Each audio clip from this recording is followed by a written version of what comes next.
Bonjour, chers amis auditeurs et auditrices. Un homme est mort lundi 21 mars après un long coma dans une chambre très surveillée de l'hôpital Nord de Marseille. Dans cette émission hebdomadaire, depuis des années, j'évoque régulièrement les drames qui déchirent et ensanglantent notre vaste monde. J'ai toujours essayé de parler des tragédies et des victimes oubliées par les grands médias. Régulièrement, je dénonce l'acharnement ou le traitement médiatique par trop manichéen, par trop partial de certains conflits. Concernant certains drames, il m'arrive aussi de prendre le contre-pied des opinions universellement répandues. Vous le savez, de l'Ukraine au Rwanda, d'Israël à Taïwan, je ne suis pas toujours politiquement correct. Je m'efforce de faire connaître à mes auditeurs l'autre version des faits, celle qui a été ignorée ou occultée parce qu'elle dérangeait la présentation consensuelle que l'on se plaît à donner, parfois depuis des décennies, de certaines situations. C'est aussi ce que je fais aujourd'hui avec cette émission. Un homme est mort. Ce prisonnier, victime d'une ignoble agression à la prison d'Arles, n'a malheureusement pas survécu. Cela n'a pas été, hélas, une surprise. L'espoir de sa sortie du coma, voire de sa guérison, était en effet infime. Le choc dans l'opinion corse et au-delà est plutôt venu de l'agression elle-même et des conditions pour le moins étranges dans lesquelles elle a pu être perpétrée. Comment un prisonnier soumis depuis 2 décennies au dur statut de détenu particulièrement signalé a-t-il pu être lâchement attaqué, étranglé et étouffé pendant de longues minutes sans aucune intervention du personnel pénitentiaire, alors que la salle où les faits se sont déroulés était sous surveillance vidéo? Comment l'administration de la prison d'Arles a-t-elle pu confier à un djihadiste endurci, vétéran de l'Afghanistan, des tâches d'entretien et de ménage qui le laissaient quasiment libre de circuler à l'étage où se trouve la salle de sport, lieu du drame? Ce quasi-emploi était de surcroît rémunéré. L'individu n'a d'ailleurs pas été appréhendé au moment des faits, mais après son retour en cellule, après qu'il eut lui-même informé un surveillant, très cyniquement, que sa victime avait fait un malaise. Un homme est mort. Beaucoup d'ombres entourent l'agression qui a précédé cet épilogue tragique. Et c'est bien cette ombre qui conduit de nombreuses personnes, dont moi-même, à penser à l'éventualité d'un obscur complot ourdi par certaines officines, dans le but d'éviter que ce prisonnier encombrant ne soit finalement rapatrié en Corse et que sa libération conditionnelle puisse même être envisagée. Sommes-nous pour autant des complotistes? Non, car notre réflexion est malheureusement nourrie de précédents. Depuis un demi-siècle, les coups fourrés et les exactions de certaines officines liées au pouvoir n'ont en effet pas manqué en Corse. Un homme est mort, et j'ai encore beaucoup de difficultés à croire en l'explication fournie par l'assassin. Ce dernier aurait en effet prétendu que sa victime avait blasphémé contre le prophète des musulmans. Il se trouve que j'ai longtemps entretenu une correspondance avec la victime de cet acte. Ces lettres exprimaient toutes son amour pour sa terre, son idéal indépendantiste, mais aussi une grande ouverture une grande ouverture d'esprit envers le reste du monde. Son nationalisme n'était ni étriqué, ni borné. Toutes les causes justes l'intéressaient, et il avait de la sympathie pour tous les peuples en lutte contre l'injustice et l'oppression, où qu'ils soient. Cet homme dévorait les livres dans sa cellule. Je lui avais même envoyé plutôt, l'un de mes livres qui, dès l'arrivée à la prison où il se trouvait, a été aussitôt confisqué par l'administration pénitentiaire. Il s'intéressait à tout et il avait soif de connaissances.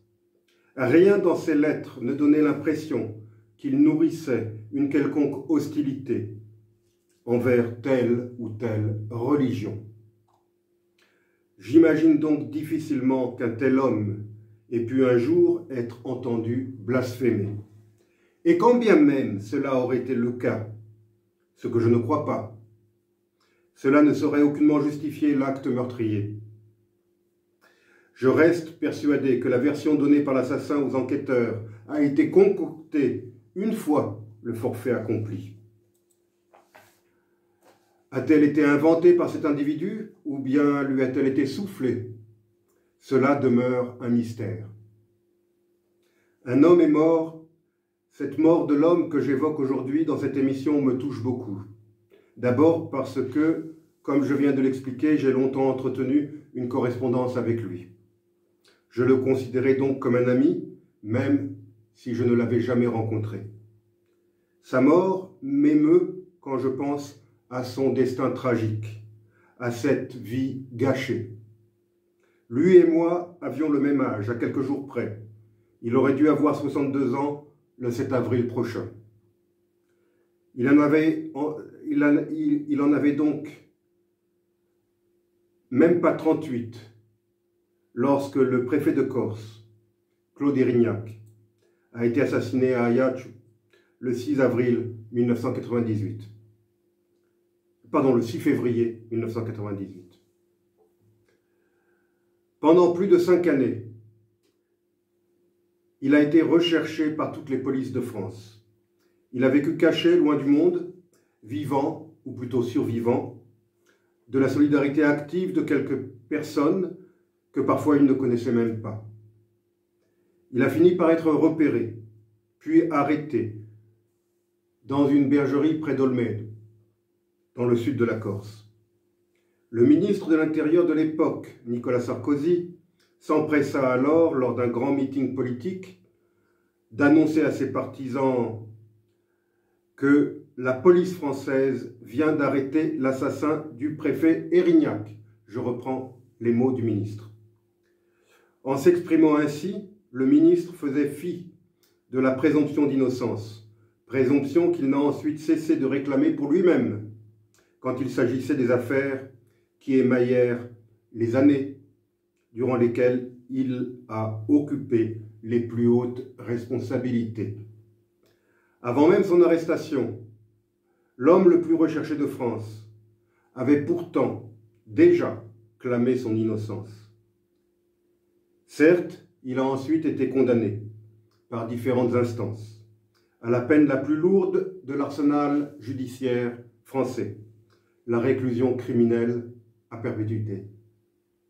Cela ne l'a pas empêché de continuer à clamer son innocence. Je me souviens encore de l'entête des lettres qu'il m'adressait, dans laquelle il ne manquait jamais d'indiquer, après son nom et avant son adresse, la mention suivante, en langue corse: condamné à tort à la prison à perpétuité. Je ne vais pas refaire ici l'historique de l'assassinat du préfet Érignac et des différentes enquêtes et procès qui s'en suivirent. Pour cela, je ne peux que renvoyer nos auditeurs à l'excellent livre de Roland Laurette, intitulé « Ivan Colonna, l'innocence qui dérange », publié à l'Harmattan, aux éditions L'Harmattan, en 2011. Le moins que l'on puisse dire est que les enquêtes, les instructions et les procès ont tous été émaillés d'incidents, d'erreurs, de contradictions, de déni de justice, et que toute l'affaire recèle encore de très nombreuses zones d'ombre. L'homme qui est mort lundi soir n'a jamais avoué l'assassinat dont on l'accusait. Et il a pourtant été condamné à la plus lourde peine, sans preuve et sans aveu. En de telles circonstances, l'accusé aurait dû avoir le bénéfice du doute. Cela ne fut pas le cas. Il fallait absolument trouver un coupable pour le meurtre du préfet. Et le nom de ce coupable a été livré en pâture à l'opinion avant même son arrestation et sa condamnation.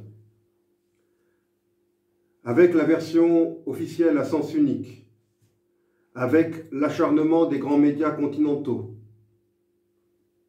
avec le drame vécu par la famille du préfet, il n'y a jamais eu de place pour le doute dans l'opinion que le grand public continental s'était forgé. Je me souviens combien il m'a été difficile, lors de discussions avec des amis continentaux, lors de voyages sur le continent, de leur démontrer que la culpabilité de cet homme était pour le moins douteuse. Souvent, j'ai dû faire face à l'incompréhension, voire à l'hostilité, ou même à la haine. Un homme est mort. Cet homme aura passé plus de 5 années dans la clandestinité avant de croupir près de 19 longues années dans différentes prisons de France, loin des siens, loin de sa terre. Il n'a pas vu grandir ses fils. En 1998, c'était un jeune berger, très sportif, plein d'énergie. Durant toutes ces années, c'est la lecture et l'exercice physique qui lui ont permis de tenir, de faire face. Jamais il ne s'est laissé broyer par l'impitoyable machine judiciaire. Un homme est mort. Les Corses n'ont pas attendu l'issue fatale pour réagir, souvent spontanément, je dirais même instinctivement, quel que soit l'âge ou les convictions politiques. Partout dans l'île, des rassemblements ont eu lieu pour exprimer l'indignation générale et la soif de justice, pour le prisonnier agressé bien sûr, mais pas seulement. À l'origine de cette mobilisation, il y a des jeunes qui n'étaient même pas nés lors de l'assassinat du préfet, voire même lors de l'arrestation de l'homme décédé lundi soir. Ce dernier est, pour eux, devenu un symbole, et je suis certain qu'il occupe déjà la place de martyr dans le panthéon des héros corses de l'histoire. Un homme est mort. L'odieuse agression dont il a été victime, puis son décès, semble avoir permis la reprise du dialogue entre Paris et les responsables politiques corses. C'est bien, même si l'on est en droit d'estimer que ce dialogue aurait dû s'ouvrir dès l'élection du président sortant, et non à la toute fin de son mandat. Je rappelle que ce président n'était pas encore né lors des événements d'Aléria. Il n'était donc pas comptable des errances du passé, et il aurait pu entrer dans l'histoire de France comme l'homme d'État ayant résolu ce que l'on qualifie de problème corse, un problème qui perdure et qui s'envenime depuis plus d'un demi-siècle.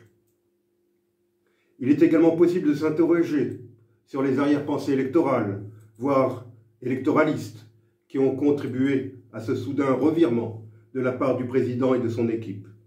Ce n'est cependant pas le moment de s'interroger ou de commenter ce scénario politique imprévu.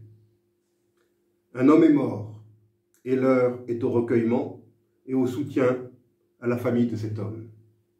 C'est à cet homme et à sa famille endeuillée que je pense en m'exprimant comme je le fais aujourd'hui.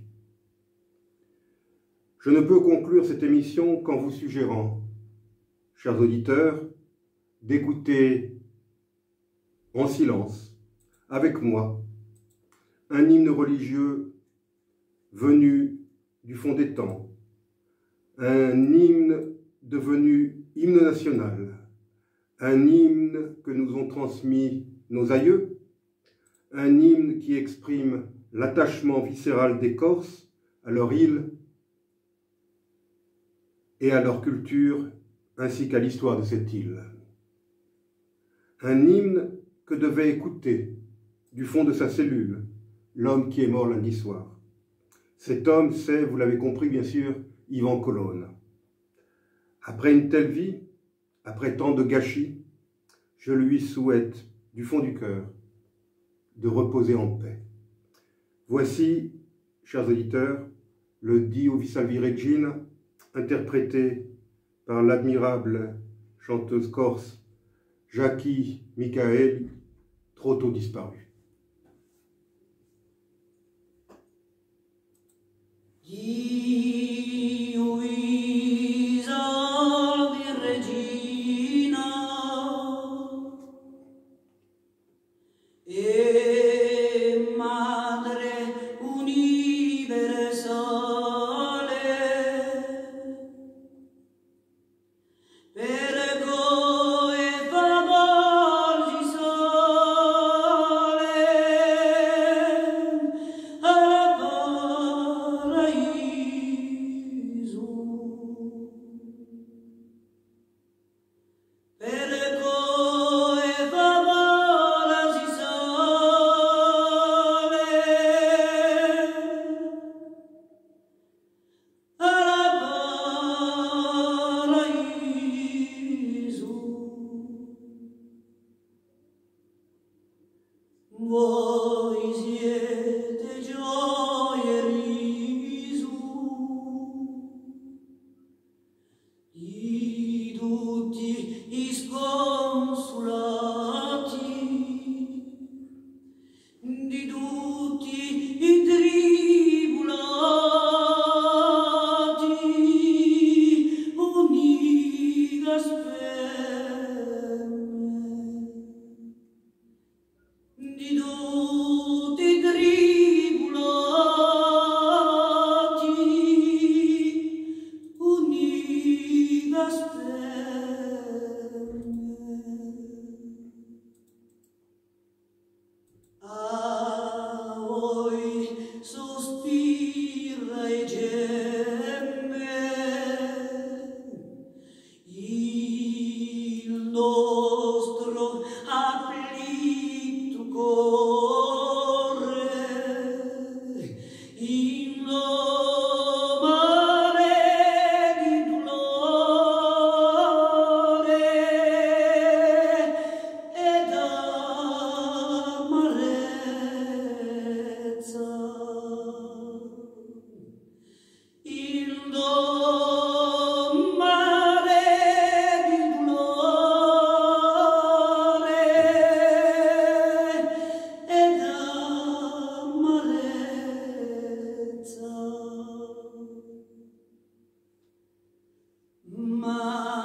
Maria, mare di dolcezza,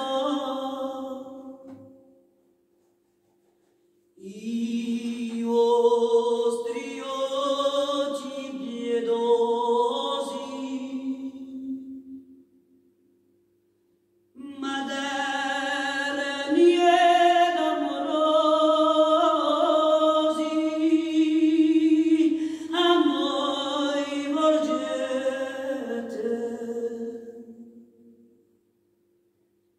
Materni ed amorosi,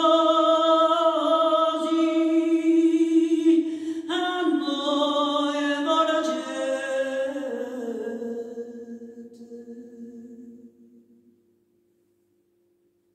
Noi miseri accogliete nel vostro santuello,